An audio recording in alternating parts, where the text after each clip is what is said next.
And so I know the president once said that he was going to end fossil fuel. Is that now off the table?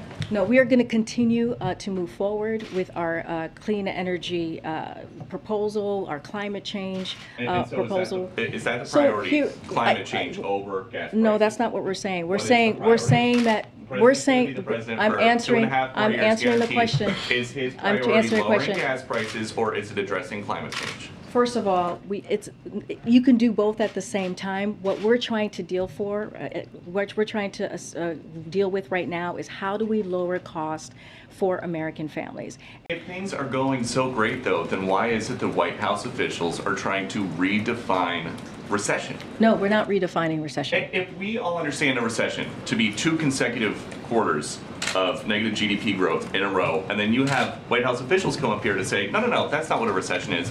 It's something else. How is that not redefining recession? Because that's not the definition. That is not the definition. Right. There are many factors, economic factors and indicators to consider.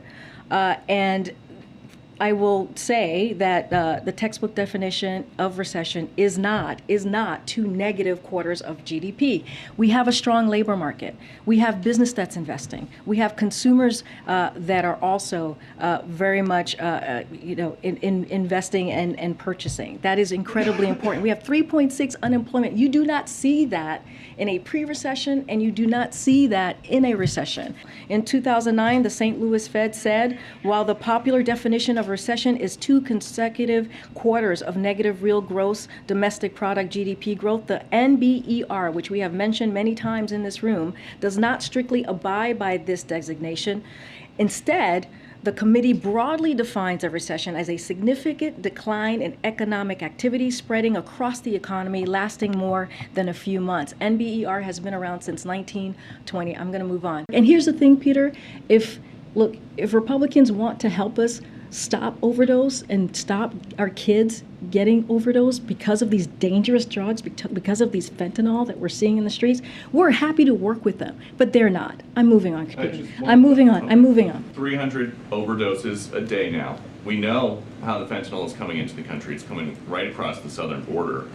The DEA administrator says so. So when is the president going to do something? So I will say that you have seen a 200% increase of fentanyl seizures, which means that we are doing the job of catching drug traffickers. 200%. Hold on, 200% increase. Just and again, Americans' life seizures. expectancies are going down at a rate not seen in a century, and part of that is being driven by drug overdoses. So what is the president going to do? And we agree. We see those same numbers as well.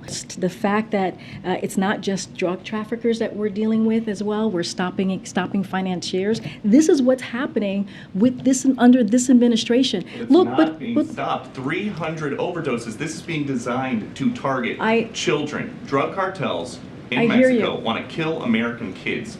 What is this president doing about it? I hear you. I just laid out 200% of increase of drug fentanyl seizures. That is a dangerous drug that we are taking off the street. We are going to continue to focus. This is an important priority for this president.